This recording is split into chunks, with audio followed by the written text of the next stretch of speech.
ہماری گفتگو چل رہی تھی نماز کے مسائل پر۔ تو آج کا جو موضوع ہے کہ نماز کے اجزاء کتنے ہیں۔ نمبر 1 نیت کرنا، نمبر 2 قیام کرنا، کھڑے ہونا، نمبر 3 قرات کرنا، نمبر 4 یہ ہے رکوع اور سجدہ کرنا۔ سب سے پہلے نیت ہے۔ نیت کی اہمیت کیا ہے؟ نماز میں آپ نے نیت زبان سے کی تو تب بھی ہو جائے گی، لیکن زیادہ بہتر یہ ہے کہ دل سے نیت کر لینے سے ہی نماز کی نیت ہو جائے گی۔ اب کوئی شخص دن میں 5 بار یہ نیت کرے دل سے، تو اس میں کوئی شک نہیں کہ اس کے دل کے اندر وہ صفات، وہ کیفیت جم جائے گی، جس کا بہترین اثر اس کی اجتماعی اور انفرادی زندگی پر پڑے گا۔ انسانی معاشرے کے لیے قول و فعل میں خلوص نیت سے زیادہ کوئی دوسری چیز نہیں ہے، تو یقیناً انسان کی زندگی انتہائی خوشگوار اور پسندیدہ زندگی گزرے گی۔ تو سب سے پہلے نیت ہے۔ تو نیت سے مراد یہ ہے کہ اللہ تعالیٰ کے حکم ادائے نماز کی پوری بجا آوری کا تہ دل سے ارادہ کرنا ہے۔ اس لیے نیت کی بہت اہمیت ہے نماز کے اندر۔ نمبر 2 پر قیام کرنا، کھڑے ہونا، اللہ کے حضور اپنا تن من اپنے پروردگار کے سامنے آنکھیں جھکا کر کھڑے ہو کر نجات کا طالب ہونا۔ اللہ تعالیٰ بندے کی شہرک سے بھی قریب ہے۔ جو وہ بندہ کہتا ہے اللہ وہ سنتے ہیں، اللہ وہ جانتے ہیں، جو وہ کہنا چاہتا ہے اللہ اسے بھی جانتے ہیں۔ اس لیے اللہ کے سامنے انتہائی عاجزی کے ساتھ کھڑے ہونا۔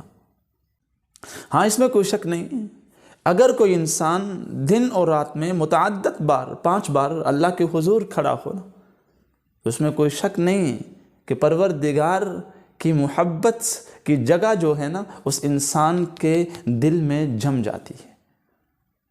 اللہ تعالیٰ کے حکم کی فرمانبرداری کرے گا، جن کاموں سے اللہ نے منع کیا ہے وہ رک جائے گا۔ نتیجہ یہ ہوگا کہ اللہ کی خوشنودی اسے حاصل ہوگی، اللہ کا قرب اسے حاصل ہوگا، اللہ کی محبت اسے حاصل ہوگی۔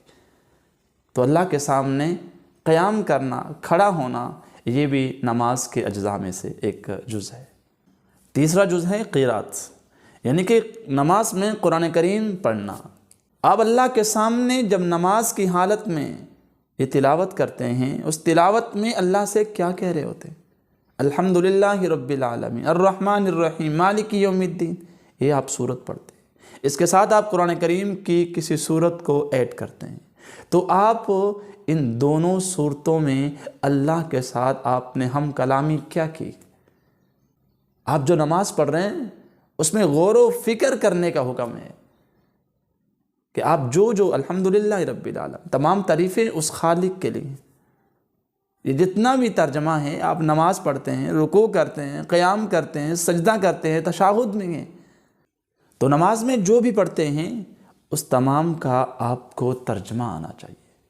آپ کو پتہ ہونا چاہیے کہ میں اس خالق کے ساتھ جو گفتگو کرتا ہوں اس کا معنی کیا ہے، میں اللہ سے ہم کلامی کیا کر رہا ہوں۔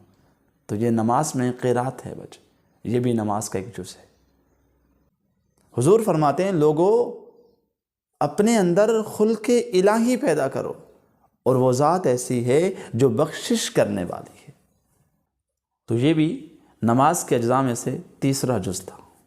چوتھا جز ہے رکوع اور سجود۔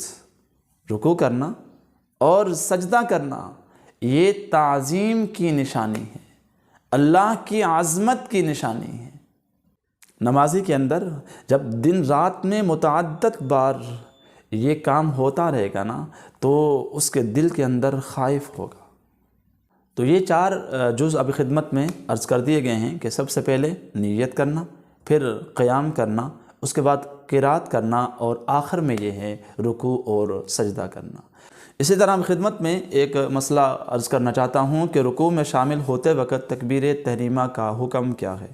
اگر امام رکوع میں ہے اور اس وقت کوئی شخص امام کے ساتھ رکوع کرنا چاہتا ہے، تو مسنون طریقہ تو یہ ہے کہ سب سے پہلے وہ تکبیر تحریمہ کہے، اور اس کے بعد دوسری تکبیر کہے اور امام کے ساتھ شریک ہو جائے۔ اور اگر صرف تکبیر تحریمہ کہی، دوسری تکبیر نہیں کہی، تو وہ رکوع میں چلا گیا، شریک ہو گیا، تو اس کو نماز مل گئی اور نماز بھی صحیح ہوگی۔ ہاں یہ ہے کہ تکبیر تحریمہ رکوع کی حالت میں نہ کی ہو، اگر رکوع کی حالت میں اس نے کی تو اس کی نماز نہیں ہوگی۔ تو آج ہم نے بات کی ہے کہ نماز کے اندر اجزاء کتنے ہیں۔ سب سے پہلے نیت کرنا، پھر قیام کرنا، کھڑے ہونا، اور نمبر 3 پر قرات کرنا، نمبر 4 پر یہ ہے کہ رکوع اور سجدہ ہو کر اللہ کی تعظیم کرنا۔ اللہ مجھے اور آپ کو عمل کی توفیق عطا فرمائے۔